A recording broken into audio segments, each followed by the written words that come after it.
Good morning, good afternoon, and good evening.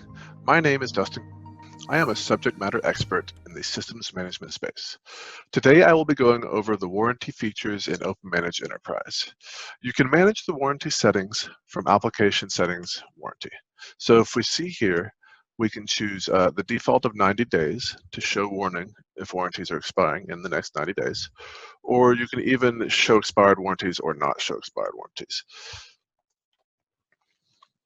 So we can actually view the warranty information itself from Monitor Warranty page. And as we can see our service tags and devices here, what type of warranty we have, the service level, and most importantly, the days remaining. So the process is OpenManage Enterprise queries the warranty API to get a list of warranty SKUs and expiration dates for each discovered asset. It uses a global API key. So one thing to note is that if there's an API key issue, it will affect every single customer, not just one. Warranties are treated as separate line item SKUs. So as we can see, this one right here has one line item and then another line item. And then if we, let's see if we can find another one. Same idea. We have this plus this for the same device. So one of the things you'll notice is that if the device has an expired warranty, an old expired warranty, it will show those as well. That's one of the reasons that we have this application setting warranty to not show them if a customer doesn't want to see them.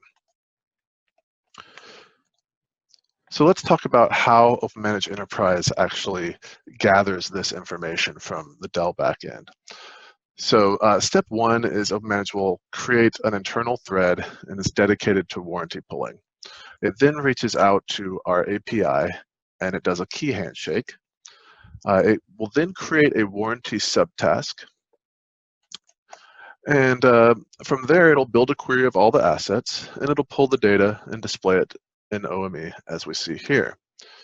So let's suppose that something's going wrong with all the warranty data. We're not seeing it. So what do we do to troubleshoot that? So the first thing we're going to want to do is turn on debug logs in the text user interface. I've already done that for the sake of this video.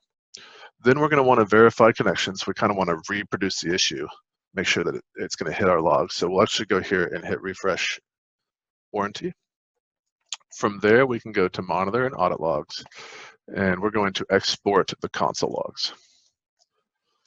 And what we'll notice is that in these console logs, we have something called the task execution service log. So in this log, we're going to be able to search for certain things. And really the main thing you want to search for is warranty task. And we can then find where our warranty refresh started, and we can follow this thread. So you want to follow this thread to see what is happening in that process, right? So it's something to note here is that almost all issues are customer environment and network configuration issues, since all of the OpenManage Enterprise appliances share the same API key and work in the same way. So now if we are having this issue and we can't figure out what we need to figure out from the logs themselves, we suggest to just go ahead and get a network packet capture. Then we can really see if we're able to reach the back end and if the issue lies in the OpenManage Enterprise or if it lies in the network communication between the two. So now let's suppose there's only one device. Out of all of our warranties, only one of the devices is showing incorrectly. Customer knows that they have 635 days remaining, but for whatever reason it's showing 0. So the things you'll want to do for that is you'll first want to compare that device to support.dell.com. And to do that, you can literally just grab the service tag, go to support.dell.com and put it in and see the warranty information. If the warranty information looks good there, then we know that there's probably something wrong between the communication. So what we'll want to do at that point is actually just escalate. You'll need to get a case created and escalate that up so we can figure out why that's happening. So that's it. I hope you enjoyed my video going over warranty in OpenManage Enterprise. Thank you and have a wonderful day.